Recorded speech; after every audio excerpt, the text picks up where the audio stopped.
Alright, so, finally got my hands on Dissidia NT. Now, this game is odd because on the internet, it's kind of polarizing. People love it, some people hate it. And well, let's see what the big fuss is about. I mean, I played this game for about a week now, and I mean, you're kind of happy because for as simple as it looks on the outside, it's kind of deep. But regardless, let's get to it. Is this game fun? Most importantly, is it worth the money? Well, let's find out.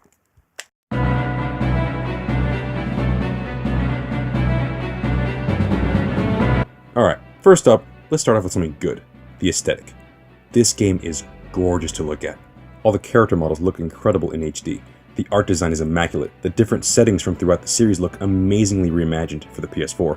The music is an outstanding mix of classic Final Fantasy songs, along with brand new arrangements of said songs.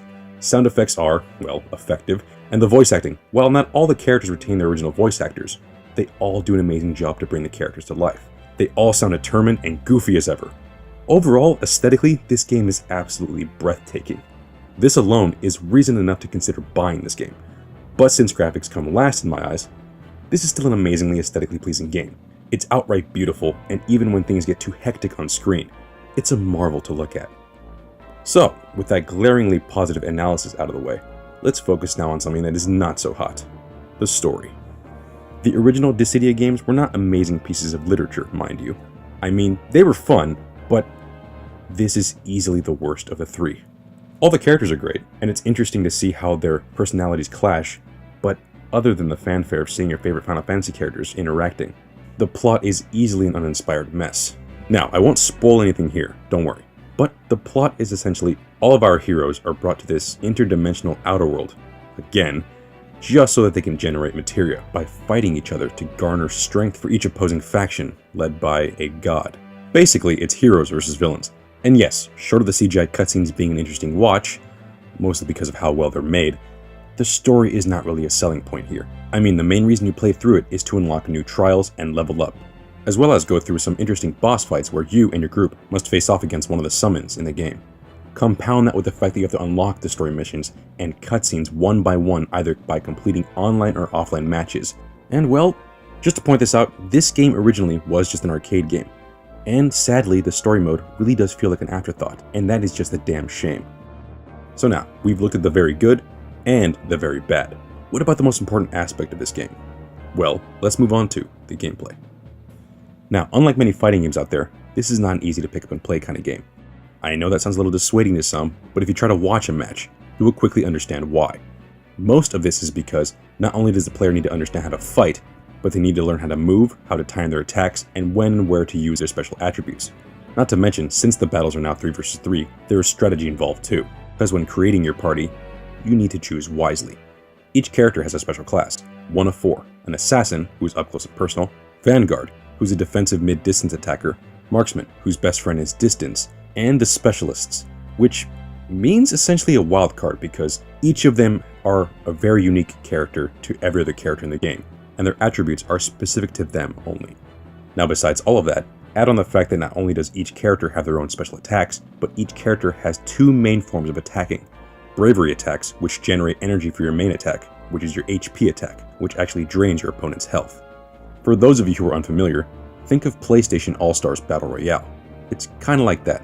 Now, one thing I do have to mention because people will not shut up about it, one of the biggest differences from the past 2 games is the fact that you are now unable to customize your bravery attacks, a huge aspect from the original PSP games.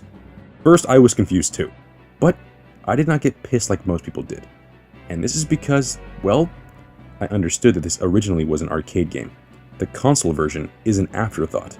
One of the most integral aspects of an arcade fighting game, even though many don't follow it, is to have a balanced character roster. And to be quite honest, if people were allowed to customize their bravery attacks online, there would be no chance in hell for new players to try and survive. That is until they played hours upon hours of offline matches to level up. It is an odd choice, but it's an understandable choice in an arcade setting, and even more so in the current online home market setting. But yeah, bottom line, how is this game gameplay-wise? In my opinion, it's a hectic mess of characters attempting to kill each other or gather enough points to kill each other, and I honestly find it fun as hell. Once you get the hang of it and find the characters that match your playstyle, you will begin to take down group after group. and just enjoy doing it. When you level up, you unlock more abilities, more HP attacks, money to shop at the store with, and treasures that are familiar to the loot boxes of Overwatch, where you unlock mostly cosmetic items for your characters, or even unlock songs from the Final Fantasy series to play during battles. Sadly, most of these cosmetics offer little incentive to play harder, but thankfully, there is no pay-to-win system. All the treasures are earned in-game. There is no way to purchase more. But yeah, the gameplay is the main reason to play here. And with such a solid system in place, I really do find more enjoyment in actually playing the game than any unlockable could. And honestly, that is exactly what a fighting game should be. So now, on to my final thoughts. This is an arcade game. In the first few hours, it feels like a brand new arcade game that you are just shoveling quarter after quarter into, first to get the hang of it, then to find out which characters you like, and then you are just checking what other modes there is, and finally realize, oh wait, this game has a story mode. And one that if you aren't a diehard Final Fantasy fan, you won't give a toss about. But once you get through all that bullshit and get your footing, you'll begin to have fun. And I mean some of the most fun you've had in any fighting game. The movement is smooth, leveling up your character feels rewarding, unlocking items feels satisfying even if it does feel grindy after a while. Overall, it's a fun fighting game experience, with some design flaws and yeah, not enough modes. I mean, core match is fun and everything, but it's not substantially different than a gauntlet match. But yeah, ultimately, these hiccups don't ruin the game at all. And now, let's take a step back. If this game doesn't interest you at all, well, there's really nothing here to change your mind. If you are interested, but are hesitant about buying the game, I would definitely try before you buy. But if you really want to get into it and play the hell out of it, be patient. Understand that this is a little different from the PSP titles. And well, prepare yourself to have a lot of fun. I ask you this, do you now believe in our might?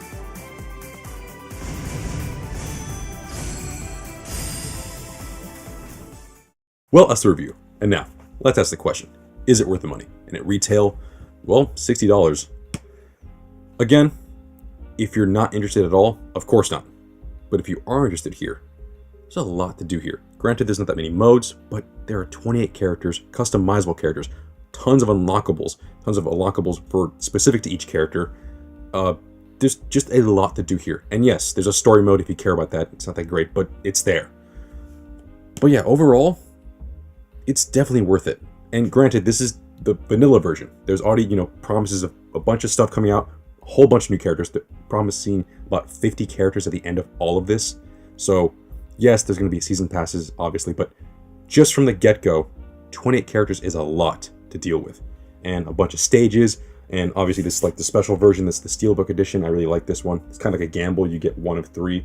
I think we got the one I wanted, but regardless, it's worth it. If you like the game and you like the premise, there's definitely a lot of bang for your buck here. Yeah, so just lay it out there. Personally, I love this game. I can't get enough of it. I love the battling system, everything. I just love every single aspect of it. But let's be realistic. This is me. This is, the minority who really likes this kind of series, really likes Final Fantasy, really loves Dissidia to begin with. And, the changes didn't really, irk me as much as other people did. But bottom line, for me, this is a 9. But for others, it's probably a 6. So yeah, wherever you lie in that spectrum, that's probably where you, obviously would lie, but it's weird. I love this game, but I can understand why people don't like it. So yes, just really dig into it, really think about all the things I said, really, actually try to play the game yourself, and well, give it a shot, because I honestly love this game, and maybe you will too, or maybe you'll hate it. Either way, this is definitely a try before you buy. Regardless, that's the video. Thank you for watching. Like, comment, and subscribe. And I'll see you guys later.